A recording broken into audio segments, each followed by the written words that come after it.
শহীদ আবু সাইদকে হত্যা করে আমি দর্শক শ্রোতাদেরকে জানিয়ে দিতে চাই, সরকার এবং পুলিশ যেই চার্জশিট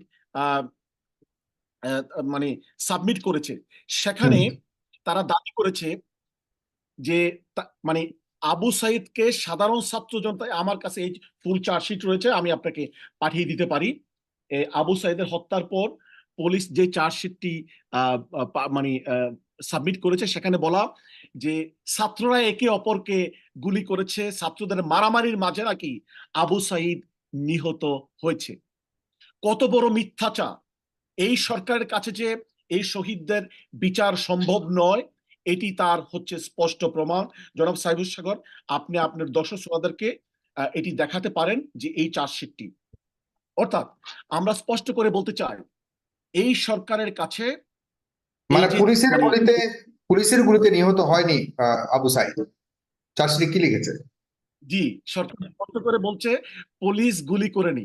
অথচ মানে বাংলাদেশের জনগণ দেখেছি ভিডিওতে, তারা কিভাবে মারা গেছে আন্তর্জাতিক কিভাবে কমিউনিটি, বলছে? জি আমি আপনাকে পাঠিয়েছি, যে ঠান্ডা মাথায় নিরস্ত্র একটি ছেলেকে কিভাবে মানে খুন করেছে, গুলি করেছে, একেবারে কাছ থেকে পয়েন্ট ব্ল্যাঙ্ক গুলি করেছে। না, এত কিন্তু বড় চার্জশিটে কি মিথ্যাচার লিখেছে? যারা করতে পারে চার্জশিটে কিভাবে তাদের মারা কাছে গেছে? চার্জশিটে সে মারা যাওয়ার তারা বলছে মানে হ্যাঁ, পুলিশ গুলি করে নাই, ছাত্রদের মাঝে মারামারির এক পর্যায়ে মানে ছাত্ররা মারামারির এক পর্যায়ে ছাত্রদের মধ্য থেকে আঘাতের কারণে আবু সাইদ মারা গিয়েছে। আপনি ডক্টর সিগনাকেও সেটি আচ্ছা, এখানে পাঠাতে পারেন। আপনি যেটা পাঠিয়েছেন, হ্যাঁ ঠিক আছে। বিভিন্ন দিক থেকে আন্দোলনকারীদের ছোড়া গোলাগুলি ও ইট পাটকেল নিক্ষেপের এক পর্যায়ে একজন শিক্ষার্থী রাস্তায় পড়ে যেতে দেখায়, তখন তার সহপাঠীরা তাকে ধরাধরি করে জরুরি চিকিৎসার জন্য বিকেল 15:05 সময় রংপুর মেডিকেল কলেজ হাসপাতালে নিয়ে গেলে কর্তব্যরত চিকিৎসক তাকে মৃত বলে ঘোষণা করেন। মৃত ছাত্রের নাম আবু সাইদ 23। আচ্ছা, তার মানে অত্যন্ত চার্জশিটে বলা দুঃখজনক, হচ্ছে যে অত্যন্ত মারা গেছে দুঃখজনক, আন্দোলনকারীদের লজ্জার। গোলা। আমি এই সরকারকে নিন্দা জানানোর কোনো ভাষা আমার নেই। সারা পৃথিবী দেখেছে, বাংলাদেশের জনগণকে দেখেছে, পুলিশ পুলিশ আবু সাইদকে গুলি করে হত্যা করেছে। আর এটা কত বড় মিথ্যাচার! ছাত্রদের গোলাগুলিতে নাকি আবু সাইদ নিহত হয়েছে। সুতরাং আমি বাংলাদেশের জনগণকে বলতে চাই যে এই সরকারের কাছে আপনারা সুষ্ঠু ইনভেস্টিগেশন পাবেন না, বিচার তো অনেক দূরে। বরং যদি এই হত্যাকাণ্ডের সুষ্ঠু বিচার হতে হয়, তাহলে এখানে আন্তর্জাতিক ইনভেস্টিগেশন প্রয়োজন। জাতিসংঘের তত্ত্বাবধানে ইন্টারন্যাশনাল কমিশনের ভিত্তিতে জাতিসংঘ তো বাংলাদেশ। সরকারের কাছেই চেয়েছে এই তদন্ত। দেখুন, এটা আমাদের দাবি, আমরা এখন জাতিসংঘের কাছে এটা বলতে হবে। আমরা প্রক্রিয়া শুরু করেছি, আমরা জাতিসংঘের কাছে বলবো এই চার্জশিটটি আমরা ইংলিশ করছি, আমরা জাতিসংঘের কাছে উপস্থাপন করব, ইন্টারন্যাশনাল অর্গানাইজেশনের কাছে উপস্থাপন করব যে এই সরকার কখনোই সুষ্ঠু তদন্ত করবে না, যেখানে মানে ভিডিও এভিডেন্স, যেখানে স্পষ্ট এভিডেন্স রয়েছে আবু সাইদকে পুলিশ গুলি করেছে, আর তারা বলছে ছাত্রদের গোলাগুলিতে আবু সাইদ নিহত রয়েছে। সুতরাং সরকারের ইনভেস্টিগেশন মানে মানে গ্রহণ করার কোনো সুযোগ নেই, বিশ্বাস করার কোনো সুযোগ নেই। সুতরাং আমরা এখন আমি আমি দৃঢ়ভাবে বিশ্বাস করি, আমরা যখন এখন এই চার্জশিটটি জাতিসংঘকে দেখাবো, জাতিসংঘ আমাদের কথায় কনভিন্স হবেন ইনশাআল্লাহ, ইন্টারন্যাশনাল কমিউনিটি আমাদের সাথে থাকবে।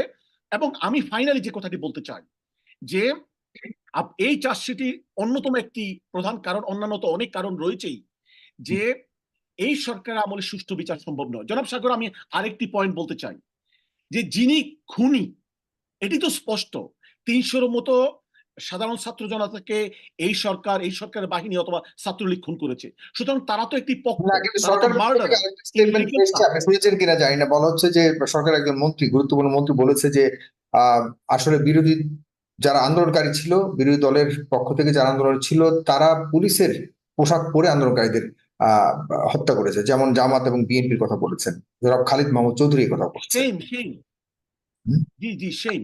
তারা শুধু, আমি তো প্রথমেই বললাম, তারা টেরোরিস্ট বলেছে, জিহাদি বলেছে। আর এখন আপনি যে কথাটি বললেন, নতুন সংযোজন, যে পুলিশের পোশাক পরে আক্রমণ করেছে। আর আপনি আবু সাইদের ঘটনা দিয়ে তো, চার্জশিট দিয়ে তো স্পষ্ট দেখলেন যে ছাত্রদেরকে দায়ী করা হচ্ছে। সুতরাং আপনার মাধ্যমে আমি দর্শক শ্রোতাকে প্রশ্ন করতে চাই, এই সরকারের আমলে কি সুষ্ঠু বিচার সম্ভব? অবশ্যই সম্ভব না। যুক্তি এবং বিবেক তাই বলবে। সুতরাং যদি এই ছাত্র জনতার যারা শহীদ হয়েছে, নিখোঁজ হয়েছে, গুম হয়েছে, যদি তাদের বিচার হতে হয়, তাহলে এখানে আন্তর্জাতিক ইনভলভমেন্ট দরকার, জাতিসংঘের তত্ত্বাবধানে ইন্টারন্যাশনাল কমিশন দরকার, এবং তাদের নেতৃত্বে তদন্তের পরে সুষ্ঠু বিচার তাদের আন্ডারে হতে হবে। বাংলাদেশের এই বর্তমান স্ট্রাকচারে কখনোই এই যারা মানে মানে গুণ, হত্যা, নির্যাতনের শিকার হয়েছে, তারা কখনোই ন্যায় বিচার পাবে না। আমি আরেকটি কথা বলতে চাই, এটি হচ্ছে একটি রাজনৈতিক পয়েন্ট, যে যারা খুনি, যারা খুনের দায়ে অভিযুক্ত, তাদের কাছে আপনি, যিনি মার্ডারার, তার কাছে তো আপনি খুনের বিচার চাইতে পারেন না। হুম একদল লোক খুন হয়েছে, যিনি মার্ডারার, যারা খুনের দায়ে দায়ী, শেখ হাসিনা নিজে রাজাকার বলেছে, ওবায়দুল কাদের নিজেই ছাত্রলীগকে লেলিয়ে দিয়েছে। এখন ওবায়দুল কাদেররা ক্ষমতা থাকা অবস্থায় তারা কি নিজেদেরকে দোষী হিসাবে কোন রায় মেনে নেবেন? খুনের রায় মেনে নেবেন? মেনে নেওয়ার কোনো কারণ নাই। এই কারণে তো চার্জশিটে ছাত্রদেরকে খুনি বানানো হয়েছে, মানে সরকারকে দায় মুক্তি দেওয়া হয়েছে।